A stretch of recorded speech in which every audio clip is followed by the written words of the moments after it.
and welcome to this edition of the Ferrell Phelps Show. My guest today is Jerri Beasley. Welcome to the show, Jerri. Now, Jerri and I actually interviewed yesterday, where she actually interviewed me on KCOH Radio. She's a radio personality on KCOH, and we talked about my Freedmanstown documentary project. And I said, I can't wait to flip the script on tomorrow when I get to interview Jerri. Hence, today has come. That's wonderful. I appreciate that, too. Many people don't do that. You know, there's a lot of one-sided relationships, but I'm glad that you were able to flip the script, and so it's going to be a little different for me. And you know, that's what's important. And the beautiful thing about the relationship is that I say this all the time: iron sharpeneth iron. You know, and it's important that we support one another. Absolutely. And Jerri supported me on yesterday when I came on her show, and today I'm supporting her on my show. And it's important that we have those types of relationships with one another, and not have that crab in a bucket mentality. Absolutely. You know. Absolutely. Yeah. Absolutely. And Jerri has so many talents. I mean, it's like your bucket is overflowing with talent. Not only is she a playwright, she's a preacher, she's a radio personality, she's a producer. How do you do it all? It's my calling. So when it's your calling, he gives you the energy, the tenacity, and the commitment to stick to it. So I believe that that's what God calls me to do, so it's easy to do. Is that right? Yeah, absolutely. You know, now, you have had quite a few successful plays. Now, how did you actually get started in that industry? Can I tell my testimony? Tell your testimony. That's what it's all about. The number one play that I have is called When Mama Prays, and it's been touring for over 20 years. And it actually was written in a mental institution, Harris County Psychiatric Ward, as a matter of fact. And over 20 years ago, I was diagnosed with bipolar schizophrenia. While I was in Prairie View, I was on my way and was doing good in communications and radio, and somebody thought it would be funny to put something in my drink, which triggered some things to happen. And so I believe it wasn't even the poison. I believe it was God's purpose for my life, because I began to see things and I began to hear things, and he began to show me things, and only I could see it, though. Nobody else could see it. I saw myself doing television. I saw myself on radio. And I would say, Mom, look at me. I'm on television. And people are looking at me. I'm on the radio. And she was like, what are you looking at? I said, right there. It's on TV. But there was nothing on the television. Television wasn't even on. And so being a loving mother, she had to get me some help and put me in the hospital. And while I was in a mental institution, away from everybody, my mother used to tell me all the time, if the people you run with had half of what you had, they wouldn't give you the time of day. Once I got into the mental institution, everybody stopped talking. Didn't know that my mother had told them to stop having communication with me. Nobody answered the phone. I was calling her and screaming, you're trying to steal from me. You're taking all my money. And truth be told, I only had $2. And that was her money. Yeah, that was on her head. And so while I'm in the mental institution by myself, the Lord said, I showed you those things because I'm going to put you in a place where you can hear me and perform those things. So in a mental institution, I'm writing my play that I tour now, When Mama Prays, in a mental institution. Amen. Amen. I heard her praying for me in the spirit. I felt her praying for me, and he gave me that script. Within 2 days, I had a play in a mental institution. Out of that, I had to relearn all over again. I had to learn how to read. I had to learn how to write all over again. My mother said, give me 6 months, just you and I. No contact with anybody else, and we're going to get you back on track. And she did. She gave me the word of God. I wrote my upcoming play, Can You Pay the Price? Because I heard somebody... I heard a young lady in the studio today was saying that the things that your parents teach you, you don't get it right then and there, but you'll end up getting it later. And I remember her saying, can you pay the price for that decision you're about to make? Can you pay the price for that decision? And so I wrote a play, Can You Pay the Price? All for just what my mother sowed into my life. Wow. You know, I have to say, you know, and we've known each other for years. We actually went to the same high school. Absolutely. And everything. And he was much older, though. Now, see, that's how folks just call you out in public. Just call you out. I'm trying to yet hold on. No. Yeah, go ahead. And I didn't know all your testimony. I had no idea. This is the actual first time that I've heard her testimony. And, man, I am really blown away by it. but it's also a testament of what God can do. Oh my God. Yes. You know, and I oftentimes say if you don't have a test, you can't have a testimony. Oh my God. And I think that every testimony and every test has a purpose, and we truly are living when we're able to recognize the purpose of the test that we have to have the testimony. Absolutely. You know? Absolutely. Because the ironic thing about it is those people laughed. The friends, and they laughed and they talked about me. I heard Jerry was in Rusk. I heard Jerry was in the mental institution. I heard this. But now they can tune into the radio and hear me every morning. And they recognize and realize I'm not broadcasting from Rusk Mental Institution. Praise the Lord. They can look out and see. Amen. A play that God has allowed me to write, or a show, a television show that I produced, they're able to see that, because I believe when the enemy makes your downfall public, God has to make your success public as well. Come on. So that's what happened, and I'm glad to be here, clothed in my right mind, Come on now. able to talk to you, and I'm glad you didn't even know it, and no residue, I don't think, of crazy. No residue. I think you are definitely clothed in your right mind, Right. as she put it. You know, I'm really blown away, and one of the purposes of the Ferrell Phelps Show is to educate, motivate, and inspire. And I certainly feel like through your testimony, you're doing all three of those things. You know, we go through things to make a difference in the lives of others, and we can set other people free. And I just had that conversation with LaTanya a little earlier. When we're able to tell our truths, we're able to set other people free. Amen. You know, it gives them an opportunity to say, oh, wow, I went through that. I was going through, but I wasn't bold enough to say it. But now I feel like I can speak about mine because you spoke about yours. You know, and today is, you know, about breast cancer. Yes. And so many women that are going through these things, they feel like they can't talk about it. You know, but when we have people that are bold enough to come on this show and talk about what they've gone through, what they're going through, and that's what it's all about. Absolutely. You know, because we'll be quick to talk about a physical ailment, but a lot of people don't like to talk about a mental ailment, and there's a lot of people that are going through emotional problems, and a lot of times in the church, and we mask it off as, oh, they got the Holy Ghost, so they're acting like this because they're full of the Spirit. No, he's an intelligent being, and so there's some things that you see people doing that, no, that's not the Holy Ghost. They may need a little medication. And let me tell you something, I do not advise anybody to get off your medication, because I was on medication for years, but it was not until God spoke to me personally. He got me off the medication, but it was a weaning process. And so I encourage anybody, if that's your situation and you have to take medication, take the medication. God is a healer, and he also used medications as well. Wow, and that is so important. Take your medication. Take it. And so often people don't want to take medication, or they'll take it for a period of time and they feel like, oh, I'm okay now, I'm good.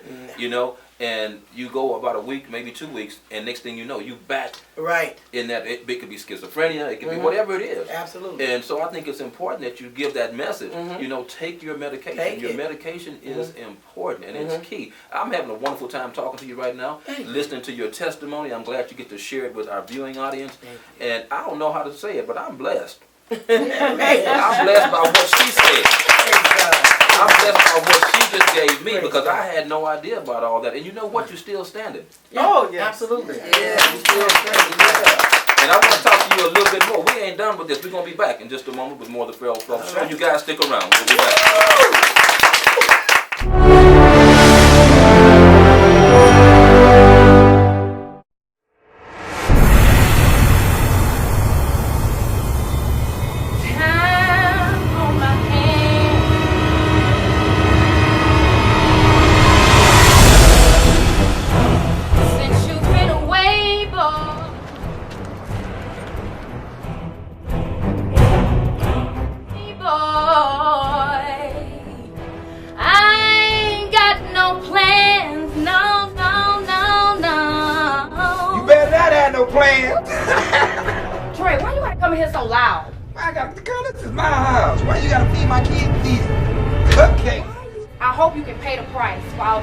You've been doing out there in the street.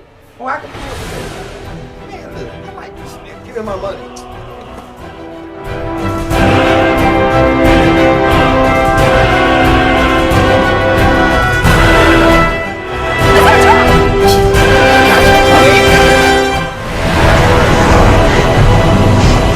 Too many time is up.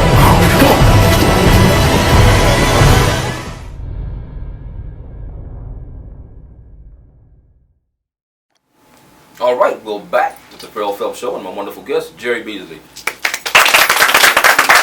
Yeah, well, when we left off, we were talking about your testimony and what you had been through. How difficult was it for you to share that at the onset of what was taking place in your life? Actually, it wasn't difficult at all because I understood that when I was going through that process, God really was showing me some things. Okay. And He said, this is what I need you to do. Now, the difficult part was getting my family in agreement with it. And as much as I love my mother, she was very private. You know, don't go sharing that, don't go telling people that, don't.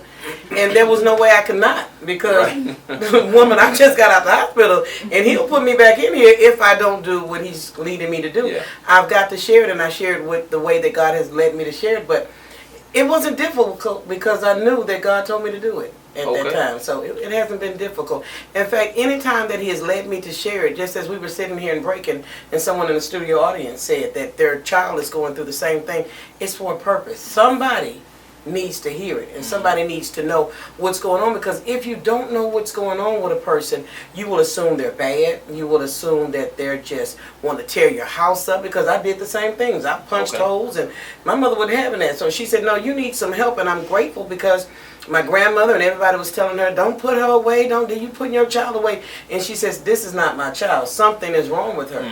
So if you don't know what's going on with a person, you would assume that they're either just bad.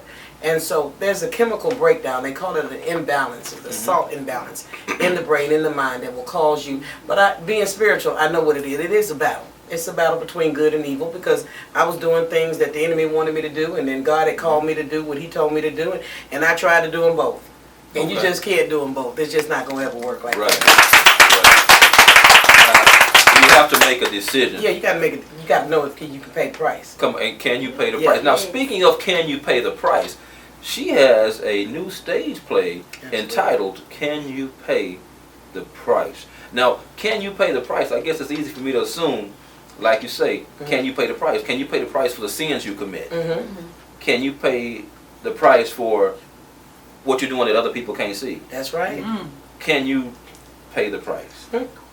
Tell me a little bit more about can you pay the price? Can you pay the price actually came from what I would see, just different things. It's all true stories, but it would be what I saw.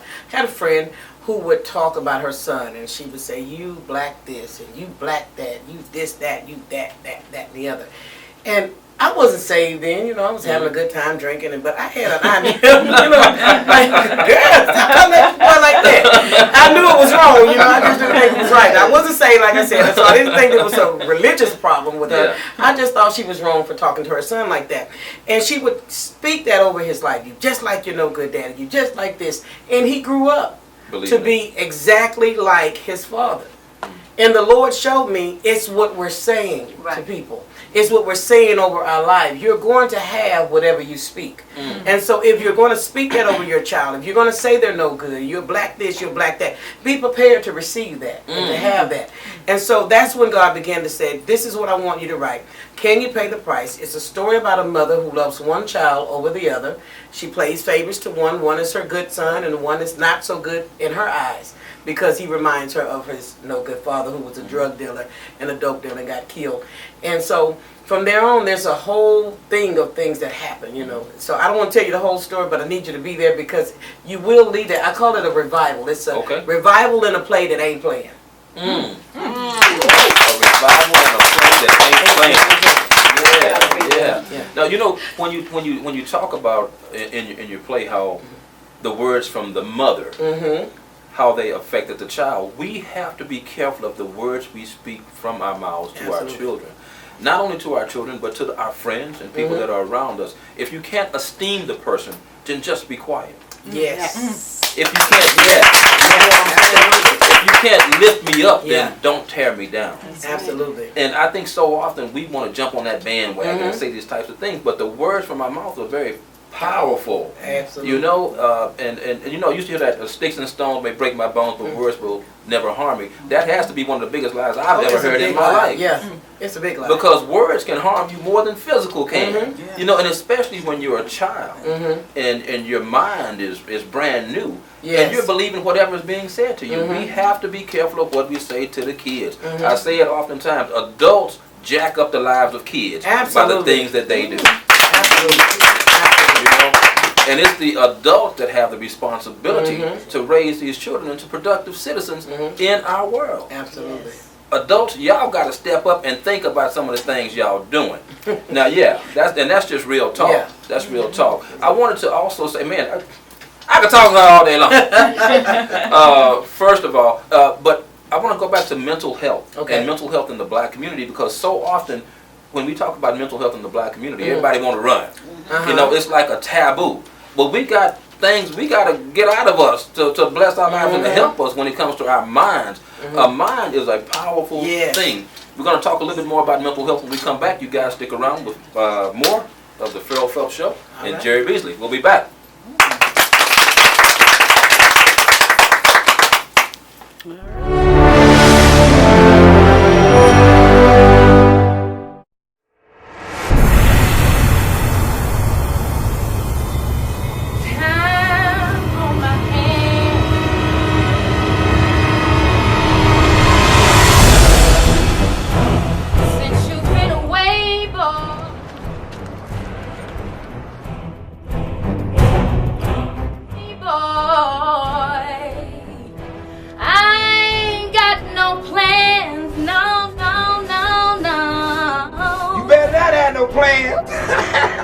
Trey, why you gotta come in here so loud? I got, girl, this is my house. Why you gotta feed my kids these cupcakes? I hope you can pay the price for all that dirt you've been doing out there in the street. Oh, I can. Man, look, I might be Smith. Give me my money.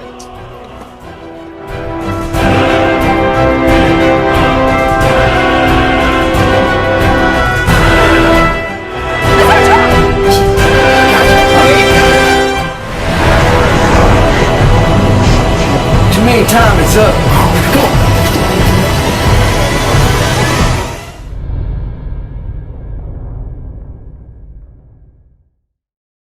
All right, welcome back to this edition of the Ferrell Phelps Show with my guest today, Jerri Beasley. Yeah, man, you know, Jerri came on the show to talk about one thing. And, you know, it's amazing how the script flips and things change and the dialogue twist and turn on this show. Because we didn't know we were going to get into mental illness as being one of the things that Jerri's going to talk about with her testimony. You know, and what a testimony it was and has been. One of the things I think, especially in the black culture, is that we want to run from mental health. Yes. When we talk about a mental health issue, I used to, you know, when you were young, you hear people, child, they crazy. They need to go to Rusk Institute, whatever, you know what I'm saying? Absolutely. And it was looked at almost in a joking kind of way. But this is some real stuff. And mental illness and mental health is no different than our physical bodies being ill.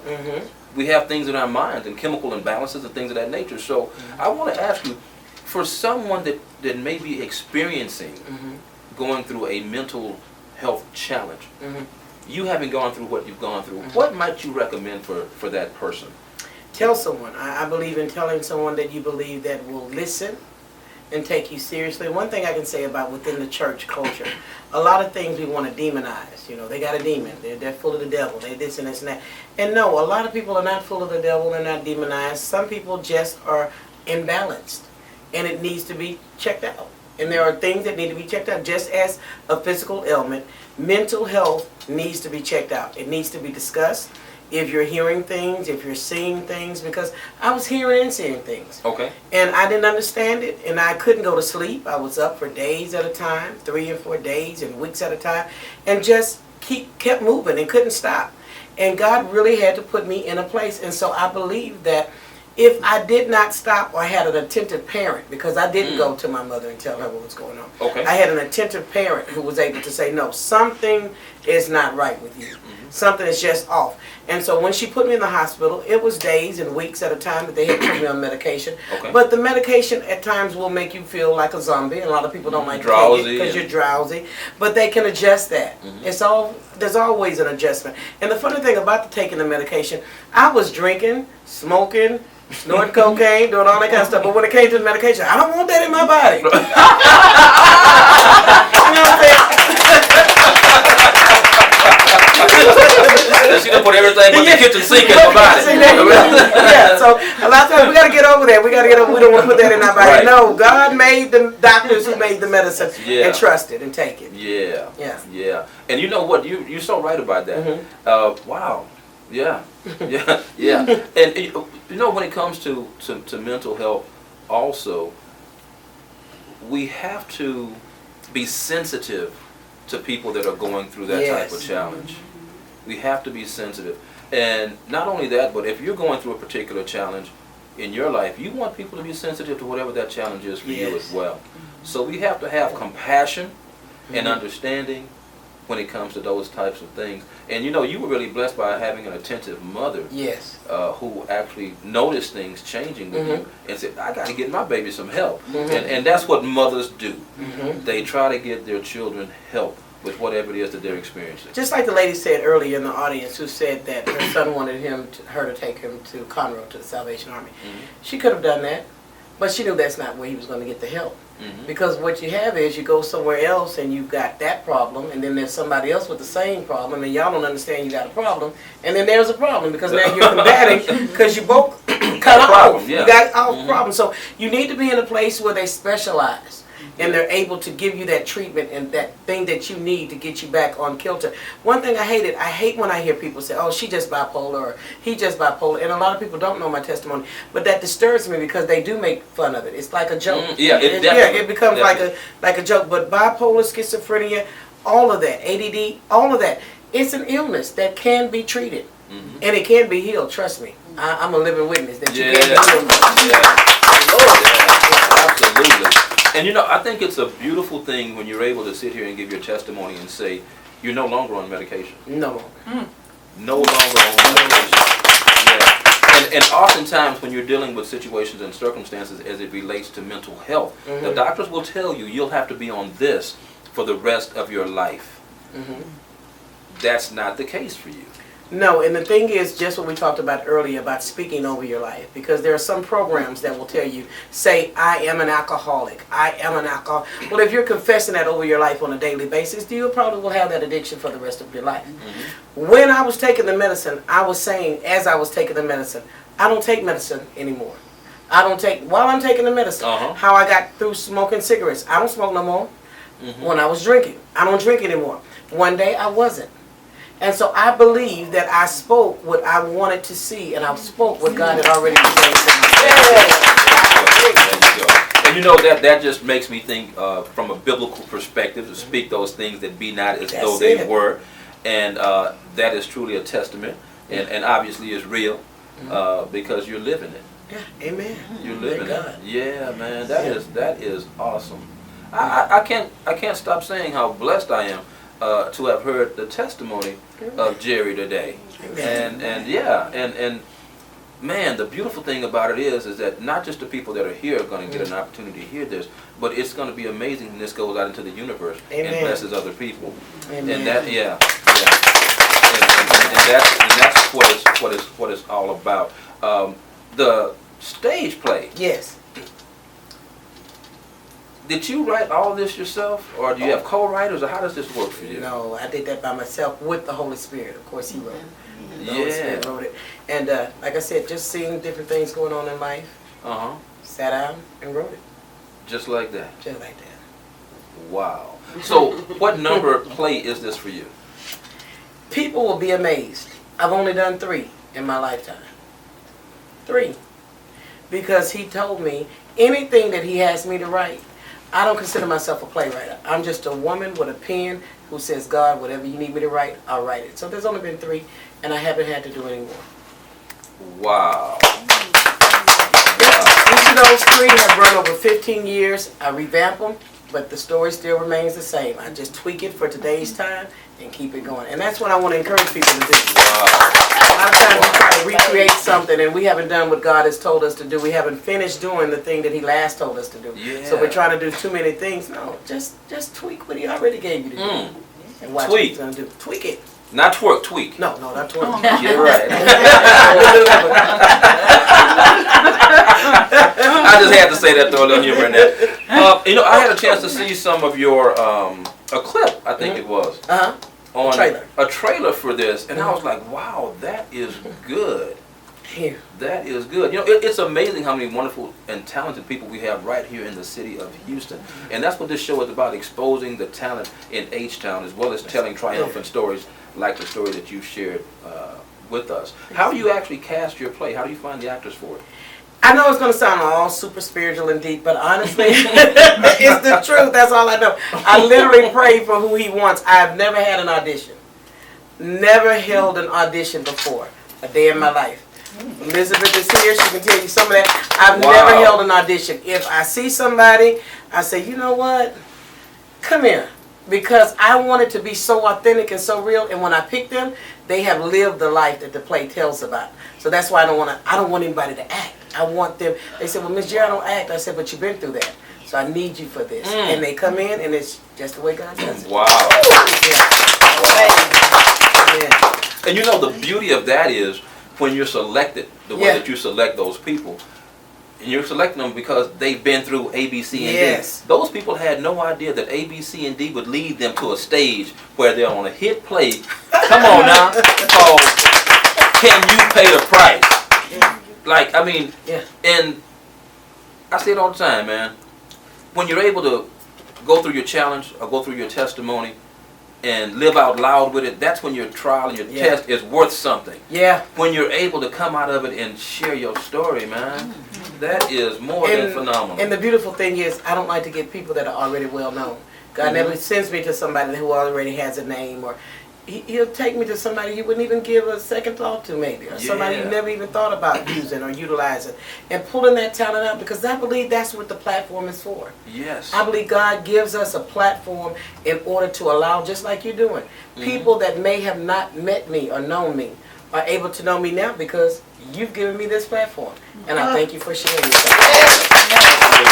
You know what? I thank you for being here, and I want your play to be a huge success. Yes. So I want you to tell me, how do people find out more about Jerri Beasley, and can you pay the price? They go to www.jbproductions.work. That's www.jbproductions.work. Or they can call at 832-771-6964. 832-771-6964. Or they can listen to me every day, Monday through Friday on KCOH. Every day, Monday through Friday on KCOH. All right. Fantastic. It has been my pleasure to host you today. It's mine to be hosted. I know, as we flip the script. Now, you guys can find out more about me and this show by simply going to my YouTube page, Ferrell Phelps Show. You'll see it right there. You can also hit me up at Let's Talk About It 12TV@gmail.com. That's Let's Talk About It 12TV@gmail.com. You can also go to my website. It's ferrellphelps.com. That's ferrellphelps.com. All right. Thank you so much for joining me on this edition of the Ferrell Phelps Show. Until next time, we'll see you then.